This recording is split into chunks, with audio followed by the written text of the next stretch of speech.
Você sabia que a maior proteção que uma nação pode ter não são sistemas de defesas ou armas? Sabe qual é? É Deus. É a presença de Deus na nação. A gente vai ler um texto aqui, na realidade é um versículo, um único versículo, que é quando o profeta Eliseu adoece. O contexto é o seguinte: o profeta Eliseu adormeceu, como fala? Ele adoeceu de uma doença que ia levá-lo à morte, né? E aí o rei na época, que era Jeoás ou Joás, foi visitá-lo. E esse rei não era um cara fiel, ele não era um rei que estava sob a palavra de Deus. Ele era um rei que fazia sacrifícios para ídolos, e, enfim. Mas ele reconhecia que o profeta Eliseu era uma pessoa extremamente importante para Israel, para a nação de Israel. Então eu vou ler aqui, esse texto está em 2 Reis, capítulo 13, versículo 14. Ele diz assim, ó: Eliseu ficou doente da enfermidade que o levou à morte. Jeoás, ou Joás, né, rei de Israel, foi visitá-lo e, chorando por ele, exclamou: meu pai, tu és como o carro de Israel e seus cavaleiros. Tu és como o carro de Israel e os seus cavaleiros. A gente vai ver o que quer dizer essa frase que ele coloca aqui, né? Mas a gente tem algumas lições para aprender, para considerar.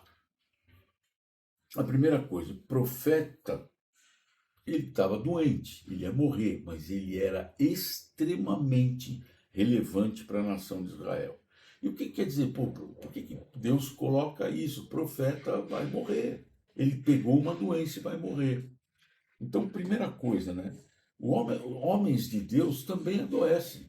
Homens de Deus também morrem, né?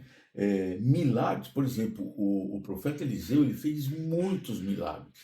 Ele até ressuscitou o filho de uma sunamita, era de uma região. Ele curou pessoas. Ele curou Naamã, que era um general do exército sírio. Ele curou o cara de lepra. Ele fez muitos milagres, né? Multiplicou azeite quando tinha uma viúva lá que não tinha mais o que comer, né?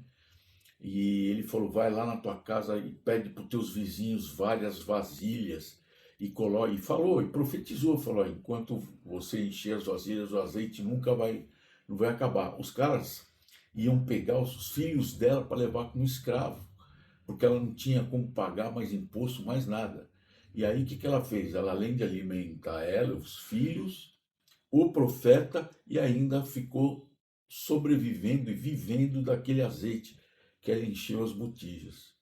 Incrível, ele fez muitos milagres, né? Mas não anulam a sua humanidade.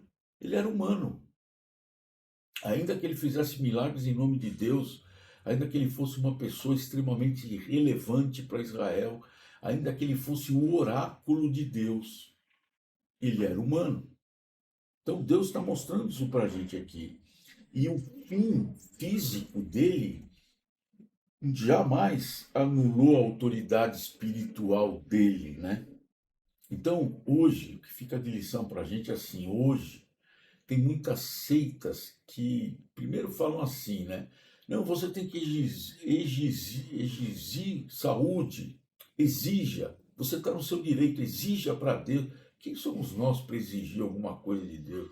A gente tem que dar graça todo dia de manhã, porque Deus nos deu a vida. Você pode encher seus pulmões de ar, né? E viver. Você tem que dar graças a Deus por isso, você não tem que exigir nada. É tudo pela graça e pela misericórdia dele. Então tem seitas que também falam assim: bom, se você está pobre, se você está doente, é porque te falta fé. Porque você não tem fé suficiente para ir lá e exigir, para ir lá e declarar que você quer ter saúde, não quer ter doença. Não existe isso. Está aqui a prova clara. Eliseu, um profeta importantíssimo, um oráculo de Deus. Aí adoeceu e morreu. Interessante isso, né? É, o rei, aqui fala, né? Ó, o rei de Israel foi visitá-lo e chorando por ele, exclamou. Ele chorou. Foi um rei que chorou. O que aconteceu, né? Joás, aquilo que eu falei para vocês no começo, ele não era um rei fiel. Ele era um rei idólatra, tal, mas reconheceu que sem o profeta Israel estaria totalmente vulnerável. Vamos abrir um parênteses aqui sobre Israel. Você conhece algum jebuseu, arameu?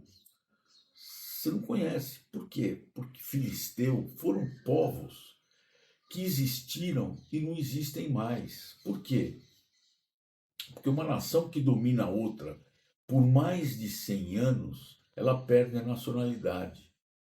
Então, Israel só do Egito foram escravos 430 anos, mas continuou com a sua identidade.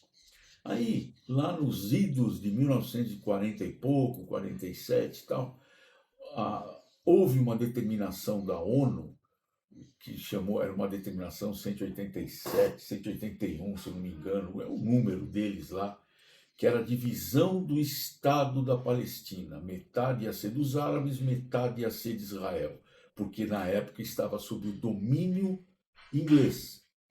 E aí os árabes não quiseram. Israel falou: escolhe aí o que você quer.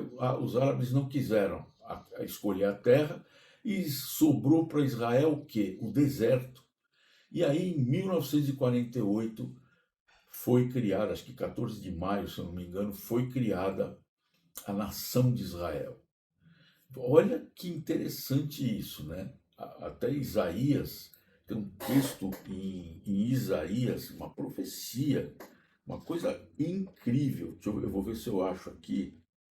Quer ver, ó? Isaías, os últimos capítulos, acho que é o último capítulo de Isaías. Que, ó, Isaías 66, 8.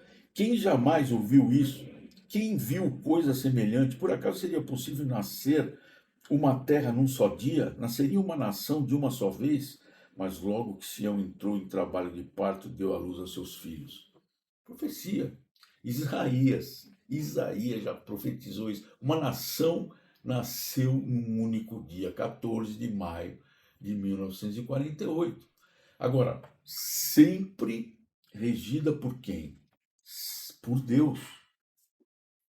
E olha o que é a nação de Israel hoje. Então, estou ainda aqui dentro do parêntese. A nação de Israel já começou, já quando foi criada, já no dia seguinte já tinha exércitos querendo matar os judeus. Já tinha exércitos, já guerra, guerra, guerra.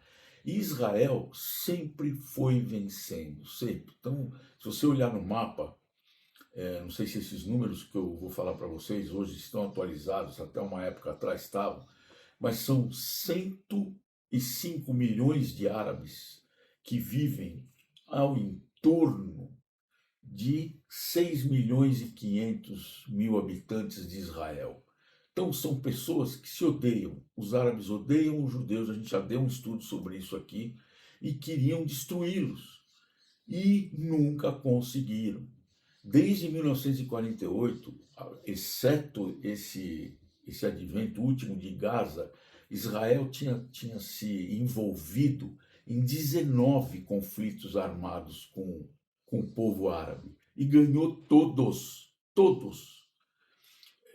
Teve uma época, não sei quantos aqui me ouvem, né? Não sei a idade de vocês, mas existia uma época que foi criada, era a época era o Yasser Arafat. Ele era um cara que ele organizou, ele era presidente de um grupo chamado OLP, Organização da Libertação da Palestina.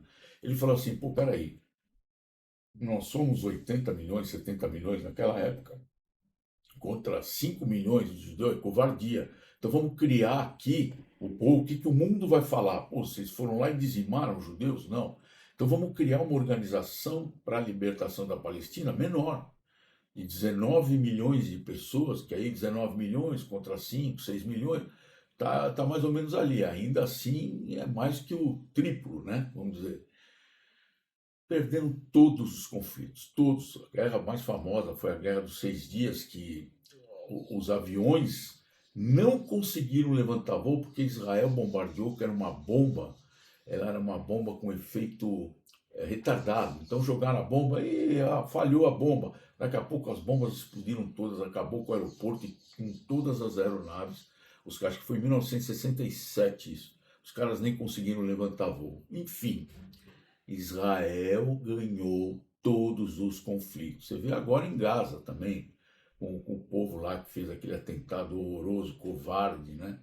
Os terroristas, eles pegam pessoas, não é militar, tanto é que eles não se vestem com fardas, eles se vestem com roupas normais para usar a população como escudo, né? Enfim, quem que cuida daquela nação, por quê? Porque Deus tem um propósito para aquilo. Deus tem um propósito para aquela nação. É daquela nação que veio o nosso Salvador Jesus Cristo. É daquela nação que veio a semente que vai esmagar a cabeça da serpente. Então Deus tem um propósito. Você vê como que é uma nação que é protegida por Deus. Teve um caso em 1941, um político brasileiro chamado Oswaldo Aranha. Eu já comentei aqui com vocês, inclusive tem um prato famoso chamado Oswaldo Aranha, que é muito gostoso de comer, né? Que ele comia, ele ia num restaurante do Rio de Janeiro e só pedia aquele prato e os caras apelidaram o prato, batizaram o prato de Oswaldo Aranha. Mas enfim, Oswaldo Aranha era um político brasileiro de grande influência, chegou a ser ministro da Justiça e ele votou na ONU. Lá na nação de Israel tem várias ruas, vários monumentos para ele, por Oswaldo Aranha. Incrível, né? Um brasileiro teve muita influência. Ele estava presidindo a Assembleia da ONU que cuidou desse projeto aí, 181, que era a votação. E ele foi até astuto, assim, inteligente, estrategista, porque ele adiou essa votação por algum tempo para que mais nações pudessem votar. Interessante. E votou e foi aprovado e foi criado o Estado de Israel, a nação de Israel. Bom, fecha parênteses aqui.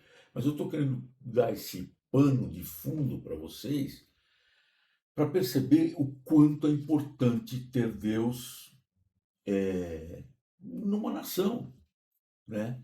Aí você olha a nossa nação, olha outras nações. Cadê Deus aqui? São pessoas que são cristãs, que oram a Deus, que pedem proteção, alguma coisa, mas aqueles que regem a nossa nação, né, no Congresso, no Senado, no Executivo, no Legislativo e no Judiciário, Deus está muito longe disso, entendeu? Mas olha aqui, o que isso revela, né? Aqui nesse texto, voltando aqui para o texto, um caso de Joás, que era um líder que era desviado de Deus, né? Então, até líderes instáveis ou infiéis, né, sabem quando a presença de Deus está indo embora. O cara falou: bom, o profeta Eliseu vai embora, vai morrer, a nação vai ficar instável, né? Vai ficar vulnerável aos inimigos, né? E às vezes a gente só valoriza a voz de Deus quando a gente percebe que está perdendo. Isso acontece também com a nossa vida, né? Às vezes, muitas vezes a gente está em crise e tal e só busca Deus quando está em crise. E busca um Deus que talvez nem conheça, mas chama de Deus, né? Nações inteiras que desprezam princípios espirituais, como é o nosso caso, né? Uma troca de valores. Às vezes você vê leis que são criadas para favorecimento de uns em detrimento de outros, que não têm valores, né? São dois pesos e duas medidas. Existe uma lei uma constituição, que ali você pega artigo por artigo, aí você olha o que muitos políticos fazem, eles não respeitam a Constituição. Aqueles que deveriam assim, proteger a Constituição, eles a usurpam. É um absurdo. Então, que valores espirituais tem a nossa? Agora eu estou falando da nossa nação. Nenhum, né? E falando igrejas, existem igrejas que deturpam a palavra, desprezam a palavra. Tinha um pastor, eu admirava muito esse pastor, não vou falar o nome aqui, mas ele é um cara que eu não sei o que aconteceu, ele se desvirtuou. Ele falou uma vez, ele foi até expulso eu não sei, é o órgão que o cara, quando é o pastor da igreja, da denominação A, da denominação B, da denominação C, eles têm ali um rol de membros que decidem, que avaliam aquele pastor para ver se ele pode carregar o nome da instituição, da denominação. O cara foi expulso. Uma das coisas que ele falou foi o seguinte: olha, a Bíblia precisa ser reescrita, ela tá ultrapassada. Cara, a palavra de Deus é eterna. A Bíblia fala que não vai cair um tio. Um tio, aqui a tradução usa tio, mas no hebraico ou no grego é a menor palavra que tem, o menor acentozinho que tem. Tudo passa, mas a palavra de Deus vai permanecer intacta, porque é Deus que falou. Ele não muda, ele é eterno. Ele é daquele jeito e vai ser desse jeito até o final. Então, igrejas que desprezam, simplesmente desprezam a palavra de Deus. Não dá. E você, se você é membro de uma igreja que despreza a palavra de Deus, você tem que perceber, você tem que conhecer, você tem que ler, você tem que respirar a palavra todos os dias, se alimentar dela, para ser inculcada no seu coração, para poder discernir esse tipo de coisa. E aí ele fala uma coisa aqui, ó. Tu és como o carro de Israel e seus cavaleiros. Você, o que ele quer dizer com isso, né? Você é a verdadeira defesa da nação. Olha o rei que era infiel, que era desviado, que era idólatra.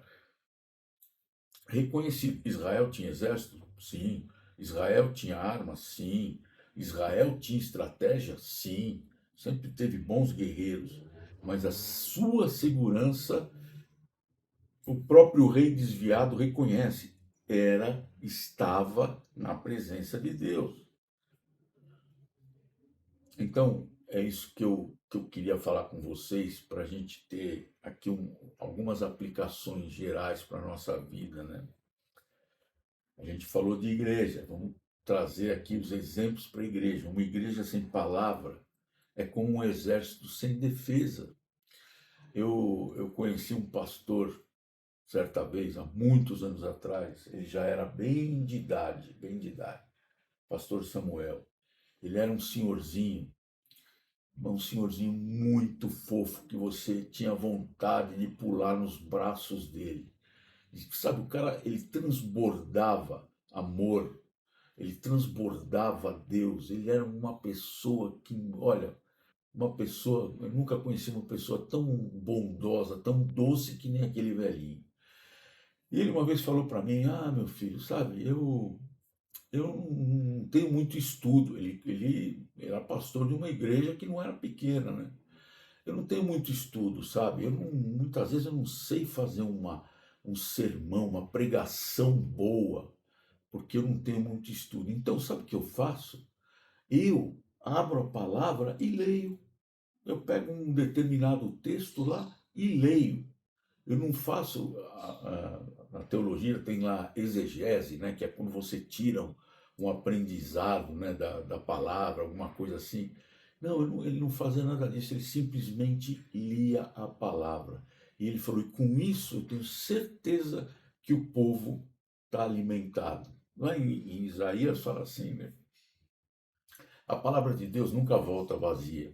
É incrível. Ele falou: mas eu Mas ele era o verdadeiro pastor, porque ele falava assim, quando eu sei que tem alguém doente, das minhas ovelhas, da minha membresia, eu vou na casa dessa pessoa, levo meu violãozinho, canto um louvor, ele cantava bem, tocava bem, canto um louvor, oro com a pessoa, e eu vou fazendo isso. Aí no culto, às vezes eu não tenho muito o que falar, eu abro a palavra e leio, pelo amor de Deus.